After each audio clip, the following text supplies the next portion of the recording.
day, and welcome everyone to the Lockheed Martin second quarter 2025 earnings results conference call. Today's call is being recorded.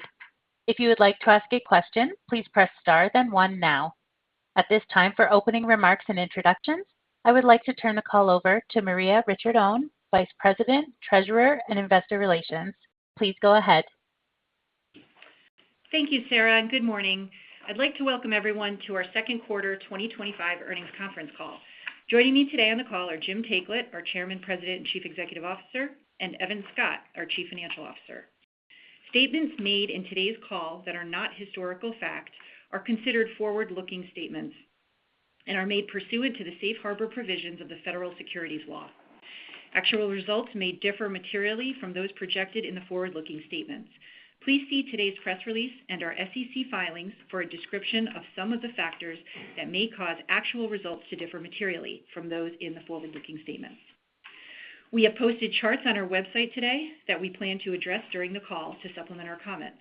These charts also include information regarding non-GAAP measures that may be used in today's call. Please access our website at www.lockheedmartin.com and click on the Investor Relations link to view and follow the charts. With that, I'd like to turn the call over to Jim. Thanks, Maria. Good morning, everyone, and thank you for joining us on our second quarter 2025 earnings call. I'm going to cover four things today: our quarterly results, details of the recent effectiveness of our systems and platforms in combat operations, the current status of the budget and customer environment, and an update on the F-35 program. The recent highly effective performance of many mission-critical Lockheed Martin systems have resulted recently in our customers' direction to accelerate the scaling of production as well as the development of some advanced technologies. At the same time, our ongoing program review process identified new developments that caused us to reevaluate the financial position on a set of major legacy programs. Evan Scott, in his new position, led this review, which was also informed by concurrent customer inputs and negotiations, current operational performance, and future risk profiles. As a result, we are this quarter taking a number of charges to address these newly identified risks and prepare the company to fully focus on the growth opportunity we expect as a result of heightened interest and demand for Lockheed Martin's products and technologies. As to our quarterly results, as you saw in our press release this morning, we reported $18 billion of sales, invested $800 million in infrastructure and innovation for growth, and returned $1.3 billion to our shareholders in the second quarter. We also recognized losses of $1.8 billion across several legacy programs as a result of the deepened review process that I just described, and also a tax matter. The actions that we have taken this quarter follow multi-year concerted, long-term efforts to improve these programs' performance in light of the original contractual terms. We are dedicated to both supporting our customers' national defense priorities while striving to maintain our contractual commitments in an economically viable way on behalf of you, our shareholders, as well. We take these financial charges very seriously and are redoubling our focus on program management and performance under existing contracts across the company, while also ensuring that all future contracts more robustly assess and account for future program and technical risks.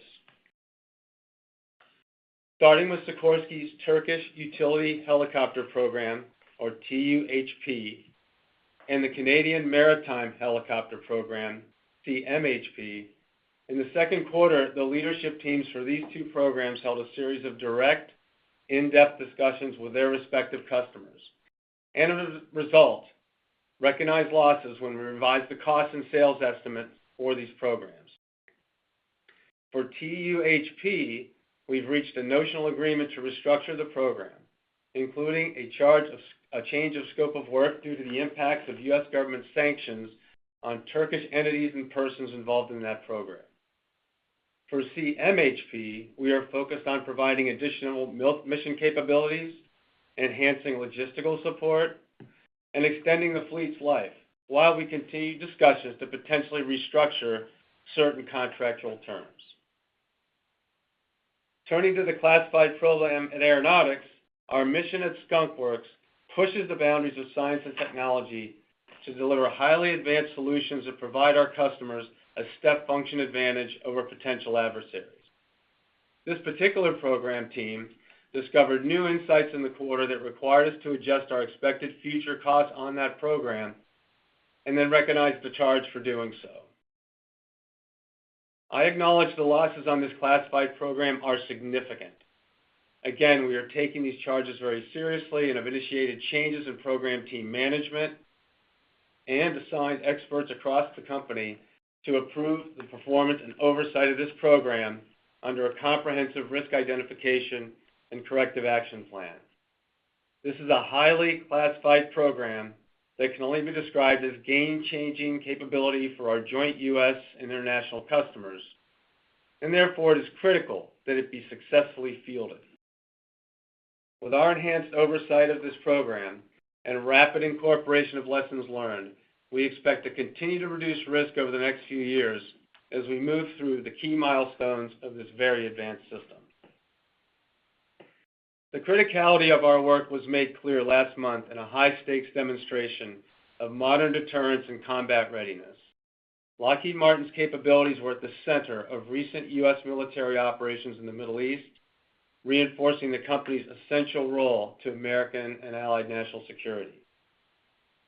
Pilots flying the F-35 Lightning II and the F-22 Raptor stealth fighters led the operation, providing the air dominance and defense suppression required for the bombers to reach Iran's hardened nuclear sites. Our platforms operated essentially undetected in highly defended and contested airspace, underscoring the value of advanced stealth, superior electronic warfare, and broadband communications capabilities. This tactical success was a real-world confirmation of Lockheed Martin's leading role in combat-proven air power. Our capabilities were also integral to safely and 100% effectively defending American troops. When Iran retaliated with a salvo of ballistic missiles on U.S. forces stationed at Al Udeid Air Base in Qatar, our PAC-3 missiles successfully intercepted the incoming threats. This engagement, executed by the Patriot missile system, occurred in a region also supported by THAAD, our Terminal High Altitude Area Defense, and Aegis. These systems form a multiple-layered defense shield, protecting U.S. strategic assets and our allied nations in the Middle East. This moment was one of several recent real-world events that validated the operational reliability of our integrated air and missile defense portfolio and underscored its scalability in joint and allied operations, including the ability to coordinate closely with our regional partners like the Qatar Emiri Air Defense Forces. These are the exact solutions needed to make Golden Dome for America a reality. Lockheed Martin is the mission integrator with ready-now capabilities across all phases of the missile defense mission to support this essential program. In addition to THAAD, PAC-3, and Aegis performing in combat, we also demonstrated our readiness in the missile warning and command and control technologies needed to make Golden Dome Homeland Defense System a reality. In addition, and in partnership with the Missile Defense Agency, we successfully executed a breakthrough flight test recently. The Lockheed Martin Long Range Discrimination Radar, or LRDR, successfully detected and tracked a representative live ballistic missile threat. The system then integrated the data into the MDA's missile defense system. Lockheed Martin is the national team lead for this missile defense network known as C2BMC. We can leverage this experience as well as our expertise in space satellite reconnaissance, tracking and communications, and the next generation interceptor to rapidly deliver homeland defense capabilities for Golden Dome. Our major systems and platforms are performing very effectively in actual combat operations and thereby contributing today to global deterrence. These achievements reinforce their relevance in the budget process as well as ongoing discussions with the administration.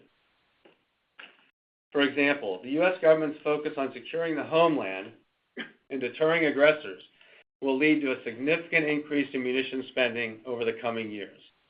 I'll provide a few examples of that in a moment. In addition, cornerstone platforms like the F-35 and CH-53K remain not just relevant, but essential to national security of the United States and its allies due to their unique range, payload, and other capabilities. As part of the FY26 budget request, the U.S. Navy marked its intent to purchase PAC-3 for the first time, an important step for PAC-3 Aegis integration. This is the result of several years of internal investment at Lockheed Martin and a successful flight test last year. Moreover, the U.S. Army has requested quadrupling the production of PAC-3 missiles, and we are also in discussions with the administration about scenario planning to increase the production rates of a number of other munitions and launchers significantly and quickly. Hypersonics have also been elevated in priority. The President's fiscal year 2026 budget request included nearly $400 million for production of the Air-Launched Rapid Response Weapon, or ARRW, the United States' first proven hypersonic weapon capable of being launched from an American aircraft. This program is a great example of the kind of speed and agility we can achieve. Less than a year after Lockheed Martin began rapidly developing this program, ARRW had its first flight test. We have full confidence in the maturity and production readiness of ARRW's hypersonic strike capabilities, and we look forward to continuing our partnership with the U.S. Air Force to transition the program into production. Also in the hypersonic arena, in May, the U.S. Navy publicized a successful end-to-end flight test of our Conventional Prompt Strike, or CPS, missile from the Cape Canaveral Space Force Station. This test marked the first launch of CPS using the Navy's cold gas launch approach that will be used in sea-based hypersonic fielding. Further, the U.S. Coast Guard, in its budget, included additional MH-60 Romeos, new ships with Lockheed Martin C-2 systems, and C-130Js. And more recently, in July, we reached a price agreement with the U.S. Navy on a 5-year, multi-year procurement for CH-53K lots 9 through 13, and that'll be for a minimum of 85 aircraft. The award is targeted for late in the third quarter, with initial deliveries commencing in 2029.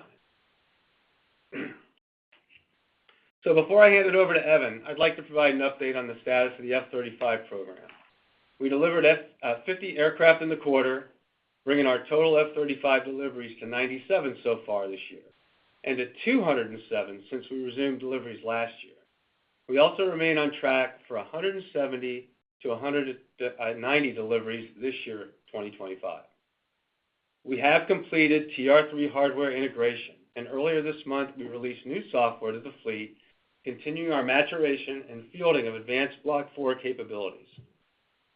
This update improves the pilot interface and provides additional weapons and electronic warfare features. We're also continuing to see strong international demand for the F-35. The UK announced its plans to procure 12 F-35As as part of its program of record. Belgium also announced that it will be adding 11 aircraft to their fleet, and government officials from Denmark have expressed their intent to procure additional aircraft as well.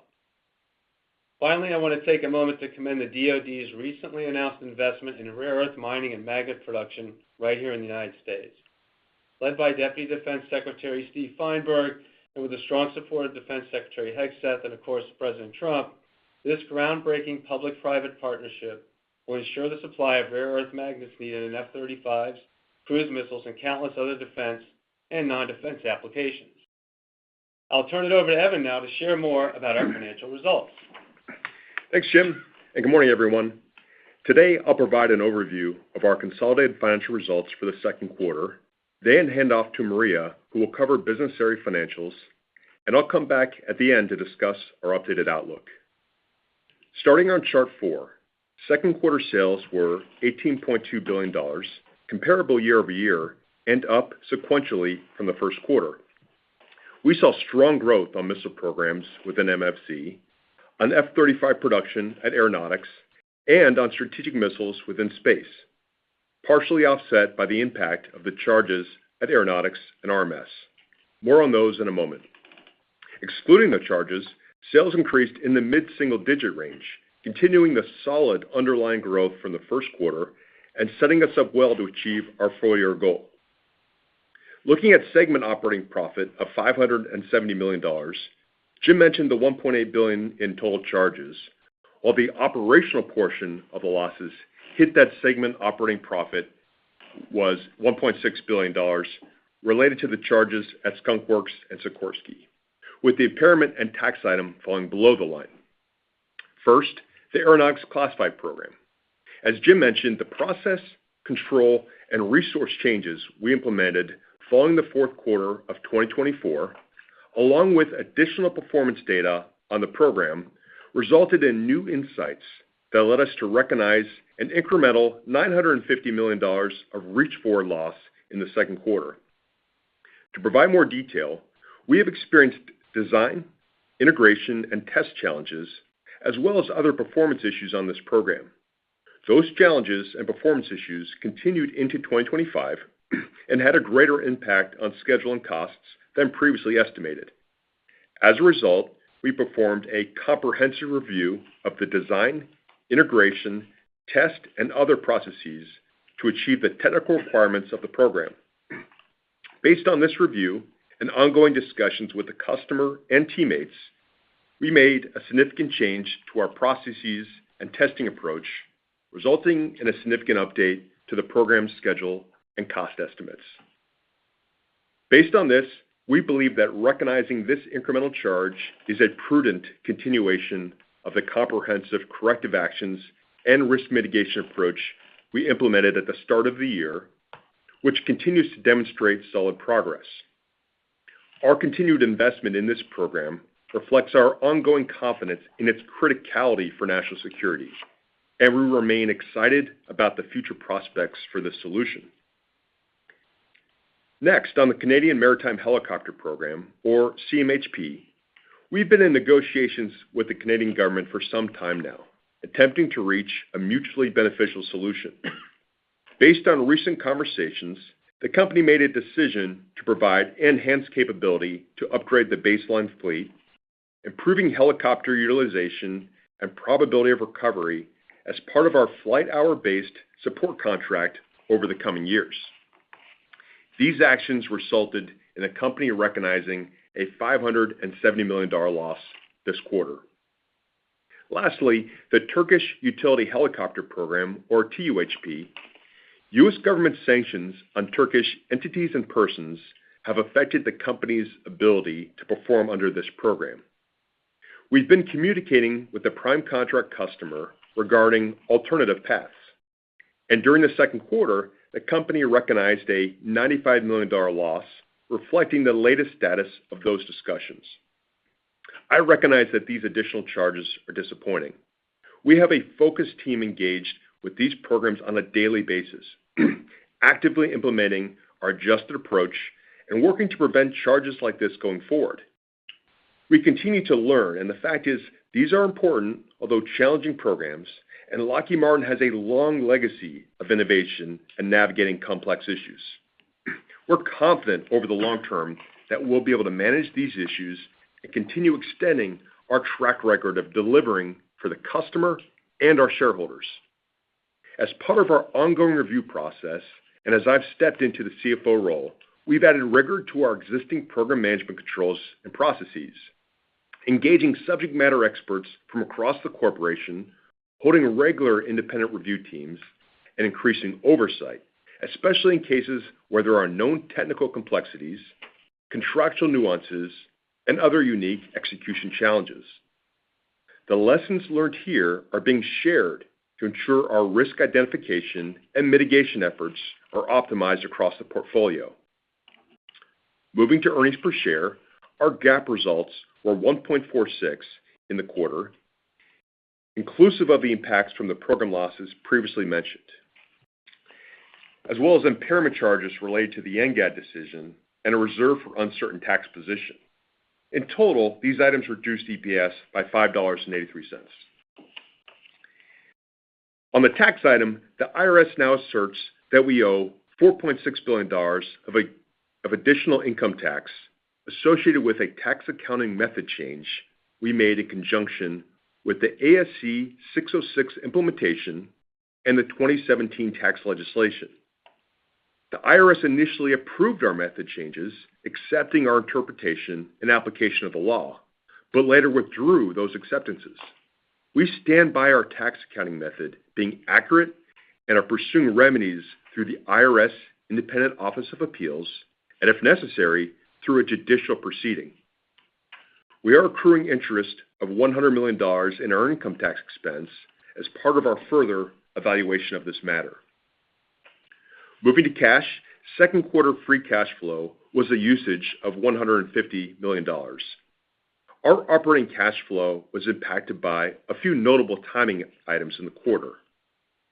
First, the delay of the combined F-35 Lot 18-19 award created approximately $600 million of headwind within working capital. Second, we realized quarter-to-date tariff impacts of approximately $100 million. And lastly, we ended Q2 with an uncharacteristically high receivables balance due to milestone and collection timing. We attribute most of these slower collections to timing, and we've collected a majority of the amount we had expected to collect in Q2 during the first week of July. In addition, we anticipate the F-35 Lot 18-19 award in Q3 will liquidate a significant balance from contract assets. Finally, we returned approximately $1.3 billion to shareholders through dividends and share repurchases as part of our dynamic and disciplined capital deployment strategy. This is in addition to the continued reinvestment in the business that Jim detailed earlier. Now I'll hand it over to Maria to discuss the business area results in more detail. Thanks, Evan. Okay, starting with Aeronautics on Chart 5. Second quarter sales at Aero increased 2% year over year to $7.4 billion. The increase was primarily due to higher volumes on F-35, mainly on production contracts, and was partially offset by $360 million of lower volume from the classified program loss. Excluding the impact of the classified program loss, sales would have been up mid-single digits year over year. Segment operating profit decreased significantly year over year in the second quarter, primarily due to the $950 million loss on a classified program. Excluding the impact of the classified program loss in both periods, segment operating profit would have increased high single digits.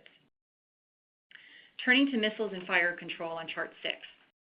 Sales at MFC in the quarter increased 11% from the prior year to $3.4 billion, driven by higher volume on multiple tactical and strike missile programs, including JASSM-LRASM, HIMARS, and PrISM. Segment operating profit in Q2 improved by 6% year over year to $479 million, driven by higher volume and favorable mix. Lower profit rate adjustments on PAC-3 partially offset this growth. The photo on the right shows a THAAD. In addition to THAAD's performance in combat that Jim talked about, we delivered the 8th THAAD battery to the U.S. government in the quarter. Shifting to Rotary and Mission Systems on Chart 7, sales at RMS declined 12% in the quarter to $4 billion, primarily driven by the loss impacts of $305 million related to the CMHP and TUHP programs at Sikorsky.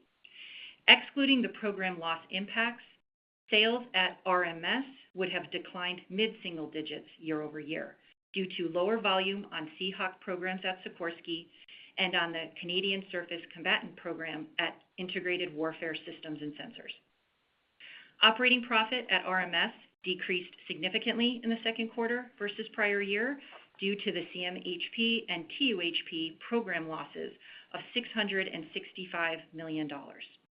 Excluding these program losses, operating profit at RMS would have been comparable year over year. The picture to the right shows an LRDR, which recently performed a breakthrough flight test, as Jim mentioned.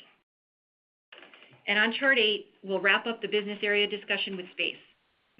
Space sales increased 4% year over year due to higher volume at commercial civil space, primarily on the Orion program and at strategic and missile defense, driven by Next Generation Interceptor and Fleet Ballistic Missile programs. This growth was partially offset by a decrease at National Security Space. Space operating profit increased 5% compared to Q2 2024. This increase was driven by higher profit booking rate adjustments, primarily due to favorable performance on commercial civil space program. Equity earnings from United Launch Alliance, ULA, were flat versus prior year. The picture to the right is of the 8th GPS-3 satellite that successfully launched from Cape Canaveral Space Force Station in Florida in May and achieved signal acquisition. In addition, the Space Force ordered 2 additional GPS-3F satellites in the quarter. Now I'll turn it back over to Evan. Thanks, Maria. Shifting gears, I'll walk through guidance on Chart 9. We've updated our expectations for Lockheed Martin's 2025 financial outlook to incorporate the impact of several items, including the aforementioned charges this quarter, our current estimation of the tariff impacts, and anticipated tax benefits from the recently passed legislation, the One Big Beautiful Bill Act. With a solid year-to-date growth and expectations for continued ramps in the second half of the year, we are reaffirming our sales guidance of $73.75 billion to $74.75 billion. On a related note, we have line of sight to increase backlog in 2025, with a handful of significant awards expected in the second half of the year, including F-35 Lot 1819, JASSM-LRASM large lot procurement, PAC-3 production, CH-53K multi-year, and classified space, providing a solid foundation for sustained future growth. Segment operating profit is now expected to be in the range of $6.6 to $6.7 billion, with an implied midpoint margin of 9%, reflecting the $1.6 billion of program charges. We've lowered our earnings per share estimate to a range of $21.70 to $22, incorporating the impacts from the charges, impairments, and tax reserve. Turning to cash flow, we are maintaining our previously provided range of $6.6 to $6.8 billion for free cash flow in 2025. There are a few offsetting items worth discussing. First, the aeronautics classified program challenges negatively impact cash flow, and that, along with the tariff impacts, combine to approximately $500 million of headwind this year. On the other hand, the administration's legislation is anticipated to provide approximately $400 to $600 million in cash tax benefits, primarily related to R&D capitalization. The 2025 outlook does not include a pension contribution. Before wrapping it up, I'd like to take a moment to look beyond 2025 for free cash flow specifically. Previously, we discussed a baseline case of low single-digit absolute free cash flow growth through 2027, with an upside case of mid-single-digit growth being possible if we could unlock working capital improvements and offset the multi-year pension headwinds. This quarter's events and the rapidly developing opportunities are driving investment demands in the form of advancing these complex programs, accelerating capacity, and enhancing capability across our systems. As a result, our 2026 free cash flow could be closer to $6 billion. That said, we remain confident in Lockheed Martin's prospects for growth and value creation, and remain committed to returning at least $6 billion per year to shareholders through our reliable dividend and share repurchase program. In summary, on Chart 10, we're excited about what the future has to offer, and we look forward to making progress toward our goals in the second half of the year, including continuing to execute on our strong backlog of $167 billion. I will be partnering with Jim, Frank, and the rest of the leadership team to ensure we continue to drive operational excellence, ensuring we deliver on our customer and programmatic commitments, while also generating solid financial returns that create long-term value for our shareholders. With that, Sarah, let's open up the call for Q&A. Thank you. If you wish to ask a question, please press star then one on your touch-tone phone. You will hear an annunciator indicating you have been placed in queue. You may remove yourself from the queue at any time by pressing star then one again. We ask that you please limit yourself to one question. If you are using a speakerphone, please pick up the handset before pressing the numbers. Once again, if you have a question, please press star then one. Your first question comes from Miles Walton of Wolfe Research. Your line is open. Thanks. Good morning. Jim and Evan, I'm not sure who wants to take it first, but why should investors feel at all comfortable that you've de-risked the problem programs, particularly the Aero classified one? When I listen to the changes being made on process and increased attention, it sounds similar to 4Q. So I'm just trying to reconcile what are you doing different? Number one, why should we feel comforted that this is de-risked it? And then second or thirdly, can you just give us some clarity as to how long you're under this onerous contract? Good morning, Miles. It's Jim here. I'll start off and I'll refer it to Evan for more detail. So with Evan's succession as the CFO role earlier this year and evidence of further program performance issues beginning to reemerge early in 2025, we reconstituted the program review team for classified aeronautics programs. So we had a different team, wider expertise from across the company, and a higher level management as part of the scrutiny of the program. So once we put that team together, having added additional expertise, as I said, from across the company, we reassessed the newly evident trends of cost increases and reevaluated all the program assumptions to the most detailed level of depth, a level below what had been done previously. Once these assumptions, and they were long-standing assumptions, were re-baselined to the then current performance, the additional reach-forward charge was calculated based on numerous future years of fixed-price contract commitments. Unfortunately, due to the nature of the classification, we can't say how many years that is, but it is, I'll say it is not unlimited. As to the two long-troubled programs at Sikorsky, new in-depth discussions were held with each of the two customers in the first half of 2025 as to the future course of the contracts, as you heard. This feedback, along with the internal program reviews of both, again led by Evan in his new role, resulted in the charges that we're reporting in those two programs. So I assure you that going forward, these three programs will continue to be monitored with a similar oversight regime, including recurring senior management participation, a more robust sequence and tempo of that senior management reviews than ever before. And we expect to be able to continue to reduce risk and promptly identify emerging issues and corrective actions if and when they're needed. We'll also be applying this level of oversight and scrutiny to key programs across the company. And in addition, given the critical importance and customer support for these three particular programs, we will be, and I will be actually, further engaging their respective customers on opportunities to restructure these program contracts to moderate the currently identified and other potential risks while meeting the national security objectives of those customers.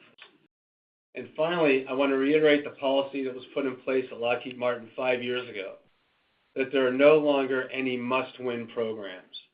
We will continue to ensure that every bid price proposal and contract structure does not introduce outsized or unbounded future risk as we're seeing on these three programs.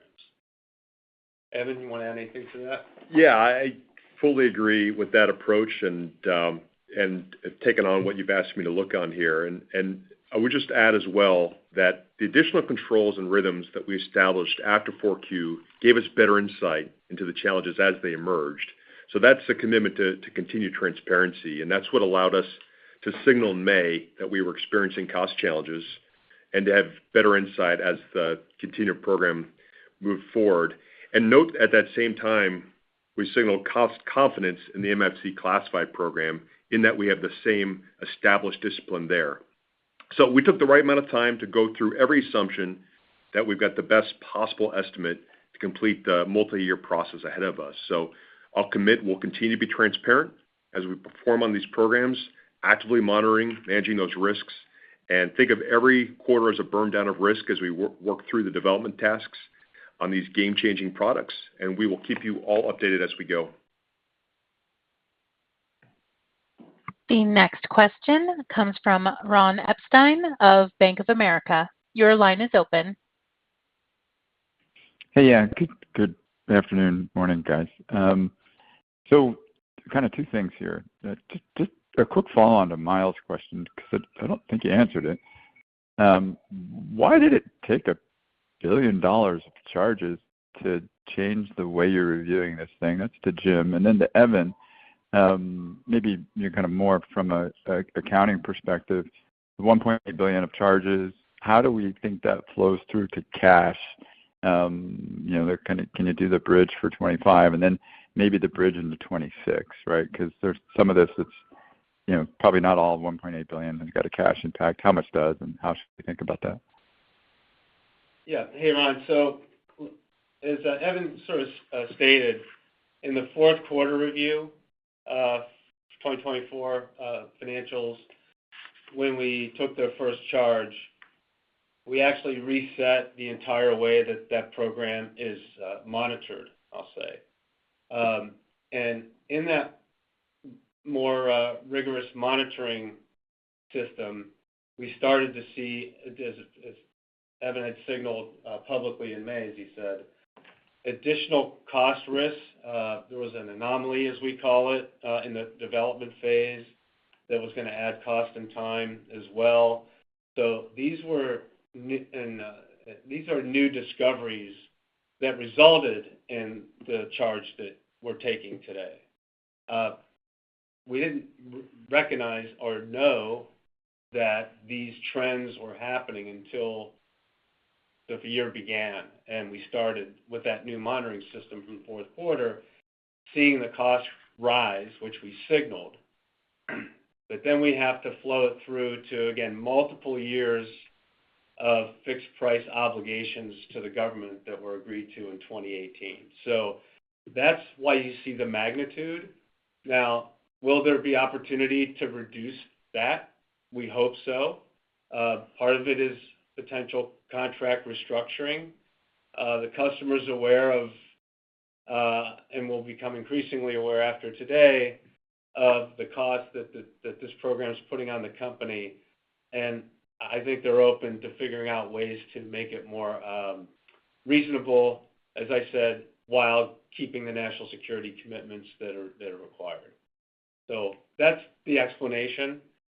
Like I said, we take it very seriously.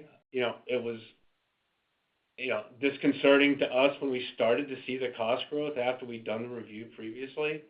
But that's the nature of something of this magical status, I would call it. We probably won't be able to talk about what that is for many years to come, but I can assure you that it's going to be in high demand for a very long time, well beyond the fixed price commitments I would expect, let's say. So I'll stop there. Evan, anything else? Yes. So Ron, just to address the cash specifically. So we previously had assumed some cash usage on this program in our prior cash flow guidance. As of today, we're assuming a usage of $500 million of cash tied to the Aero Classified program this year, which is baked inside of our cash guidance that we're reiterating at 6.6 to 6.8. Looking into next year, it steps down a little bit. Think of roughly $400-ish million of cash usage next year, which we factored in by giving the cash flow guidance for next year. And then it continues to step down. We have line of sight to when it goes positive. And to Jim's point, I can't state exactly when that is, but it's within our line of sight. The next question comes from Rob Stallard with Vertical Research. Your line is open. Thanks so much. Good morning. Morning. Morning. Morning. Jim, a quick question for you on the F-35. The administration's FY26 request for the DoD shows a reduction in what they want from the aircraft. And I was wondering if you've got any explanation as to why the customer is saying this. And then secondly, how easy is it to actually swap out any relinquished DoD slots, if that occurs, with export customers? Thank you. So, Rob, you're absolutely right about the president's budget, which is the first step in the actual congressional process of creating orders and allocating appropriations to those orders. And so where we're at in the process now is that the House Arms Appropriations Committee marked up the 47 to 69. So the House added in appropriations, actually, right? So 22 jets, that's the last step in their process. The Senate's not as far along. The Senate Armed Services Committee has marked it up to 57. So that's an increase of 10. Historically, the appropriations committees have the final say on numbers, so we know what the House's position is on that. We don't know yet the Senate's, but I would be hopeful, and we certainly can't guarantee this outcome, but I'd be hopeful that the House Appropriations Committee mark might flow over to the Senate, but that's a hopeful, future. We can't guarantee that. So there will be, I think, greater demand by the end of the budget process than what was submitted initially in the president's budget. And I'll add as well, despite just a lot of F-35s being delivered, as Jim mentioned, we delivered 50 this quarter and continue to deliver strong. We still have 311 in backlog as we end the second quarter, and we expect to add about another 150 with Lot 19 coming up the second half of the year. So in terms of looking ahead and being able to plan for production plans, we've got a fair bit of flexibility based on the strength of our backlog today. Yeah, that's right. We can, because we've got, a couple year lead times, we can move international in and out. And as you heard, there are plus-ups in a number of current customers, and there's interest in others, which unfortunately I can't get into at this point, but it can be very exciting. So we'll have to play all that out, but I'm confident that the F-35 production rate will stay strong. The next question comes from Sheila Kahyaoglu with Jefferies. Your line is open. Thank you. Good morning, Jim and Evan. Maybe if we could talk, and Maria, maybe if we could talk about two items, because I'm a bit confused. First, if we could touch upon the $4.6 billion tax liability commentary. What's that related to, and how would it impact free cash flow going forward? And Evan, on the $6 billion free cash flow target for 26, down 10% versus 25, how much of that is any forward losses, working capital investment? What's the benefit from Section 174? If you could clarify, and any pension contribution assumed in that number. Thank you. Sheila, appreciate the question. So with respect to the tax NOPA that we received from the IRS, we have filed our appeal as we fundamentally disagree with the position that the IRS has taken. As we stated in the comments, they had previously signed off and agreed with our interpretation, as our process appropriately matches revenue and expenses. The IRS's approach shows a mismatch between the two, which is why you see such a large number. We stand by our approach, and we have taken a $100 million P&L charge to reference some amount of interest as just to have some amount of liability in the books that we think is the most likely outcome if this should see itself all the way through, which is to say much, much less than the numbers that we're talking about here. With respect to looking forward to next year, a couple things there to look at. One is on the Aero classified program, we see that a few $100 million of reach forward charge cash impact. On the MFC classified program, there's roughly 200 to 250-ish also in that 2026 cash flow expectation. We see some goodness on the tax side from the new tax legislation of a few $100 million. And then we continue to working capital in the meantime to continue to drive that. Those are sort of the main items right now that are assumed in there, as well as some kind of nominal tariff timing impact as well, all sort of baked into our latest assumption. And I should add that we also have assumed a $1 billion pension contribution next year, and this year there is no pension contribution. Yeah, and Sheila, just to add something from my perspective at the most basic level on this tax claim, it's basically a value-added tax approach, which we don't have in this country, where we get taxed on our revenue versus taxed on our profit. So I am incredibly confident that this will get adjudicated fairly, and the reserve is appropriate for this point in time. The next question comes from Noah Poponak with Goldman Sachs. Your line is open. Hey, good morning, everyone. Evan, the updated 2025 guidance implies that in the back half, the RMS margin is in the mid-10s, aeronautics in the mid-9s, and I think the total in the mid-10s. Are those the run rates of those segment margins for the foreseeable future with the adjustments you've taken today, or is there some reason those would step up next year? And then can you just talk a little bit more about your review of the MFC classified program that's had charges before? Because that had a little bit of an unusual treatment where there were planned charges in the future. Yeah, good morning. So I think with respect to margins, as we look at it here, we did see some one-time step-ups in the first half of the year. So we're going to continue to look at out-year margins as we go through the LRP process, and we'll have more to say in the coming quarters. The goal, of course, is to continue to drive margins up incrementally as we see mix turn to more established production programs, and that we're ramping across several of those. So we'll share more of that in the coming quarters as we work through that process. With the respect to MFC classified program, this is a program I'm very familiar with in that I worked it personally in my last role. So it also has a reach forward charge that we disclosed in the fourth quarter of last year. We've continued to monitor this very closely, similar to how we're monitoring the Aero classified program. And we've signaled throughout this quarter and continue to signal now that we've got confidence with how we're positioned with that program. Also a very important program for the warfighter that we're anxious to deliver with strong customer advocacy. Jim, anything you'd add? Yeah, I'd say the MSC program, and I mentioned this before, as an ex-Air Force pilot, this is another game-changing capability for the U.S., really essential. And even on the margins, I think there is some upside in the future because those margins were affected by some of these one-time write-offs, although there were some plus-ups.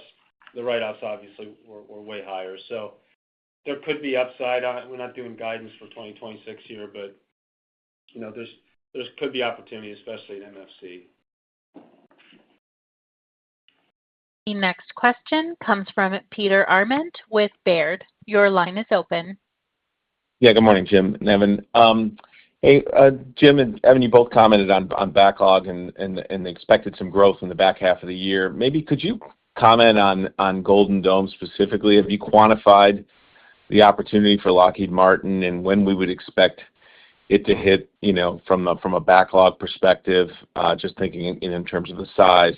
And then just quickly, Evan, as we think about cash and with TR3 completed, should we expect to see an improvement in kind of the milestone payments for F-35? Thanks. On Golden Dome, the plan on the government side isn't laid out yet. As I mentioned earlier, I think we have many of the essential ingredients to implement something of that nature, especially at the scale that's being discussed. The other part I would love to talk about, but we're a little short on time, so I'll do it another day, is counter UAS will be part of that, and we're making lots of advancements there. We don't usually come out and tout things until they're up and running and we have a customer and we're delivering, but that's an initiative that will be part of Golden Dome that we're getting out in front of, counter UAS. And so I would love to be able to say that we have a quantifiable uptick to backlog because of Golden Dome, but there's no contracts out there. There's no bidding proposals yet.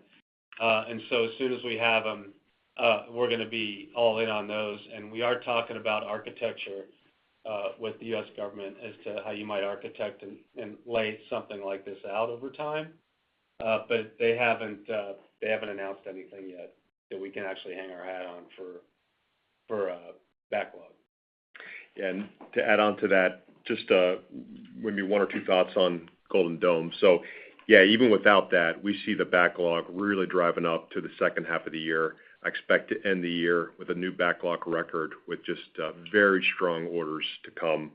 And I'll just note as well, as part of the One Big Beautiful Bill, it helps incentivize investment in U.S. manufacturing, because seeing where the demand is going to come for Golden Dome, we see our missile programs being very key to that, and we're getting ourselves ready to invest in additional manufacturing capacity, and so the timing is very good with the Tax Act that came through. With respect to cash, absolutely. We expect to see a very strong cash second half of the year, led by F-35. Getting the Lot 18 and 19 award under contract will be a significant cash liquidation event, and that with some other awards across the portfolio should give us a very strong lift on working capital. The next question comes from Kristine Liwag with Morgan Stanley. Your line is open. Great. Hey, good morning, Jim and Evan. Maybe, the F-35. Jim, you touched on the F-35's role in the Operation Midnight Hammer in your prepared remarks, and we've already discussed, the uncertainty in the current funding, especially with Lot 18 and 19. But taking a step back, we've seen the DoD cut F-35 units in the past few years. This has been the largest procurement program for the DoD and is generally viewed as a potential bill payer for other priorities. The B-21, on the other hand, is getting accelerated and increased funding. Can you level set us on the F-35 as a program today? Where does it fit in modern warfare? And how do you see orders materializing for international customers? And ultimately, how much of a priority is this for the DoD today? So, without getting into anything classified, the F-35 right now, and you've heard about one mission that's been accomplished in Iran that was led by the F-22 and the F-35. There have been others as well that those aircraft have been heavily involved in. And not only just air-to-air and air-to-ground attack, but also in the orchestration of numerous other platforms, whether they be sea, satellite, other aircraft, fourth gen, et cetera, that this airplane can deliver. Some of the, I'll call it NATO air policing missions have benefited from the F-35 in this regard and others. So knowing what I can know, I am very, very confident the F-35 is here to stay and here to stay in a big way for a long time. It's the only fifth generation fighter aircraft in production right now in the free world, fighter aircraft, I should say. And it's proved itself in combat. So we will continue with our allies and with our U.S. customer to be delivering these aircraft. I am very, very confident, especially with my background and what we know about what's happening today. And I'll add one other thing, because we did bid on NGAD. Everyone knows that. We weren't selected. But the pivot that we made is one that we're taking incredibly seriously, which is how do we create a best value bridge from today's fifth generation to sixth generation, next, NGAD is next generation air dominance airplane. And that's may not be fielded for quite a few years, I'll say, a number of years. How do we bridge capability there? We're going to port a lot of our own NGAD R&D over to the F-35 and potentially the F-22 as well, and striving to get 80% effectiveness of sixth generation, both in stealth and other aspects, at 50% of the cost per unit, all in with R&D and non-recurring. And that's a best value option for the U.S. government going forward. It'll be the only one I'm aware of that can actually make that bridge over, call it 5 plus, maybe even 10 years. The next question comes from Scott Mikus with Melius Research. Your line is open. Good morning, Jim.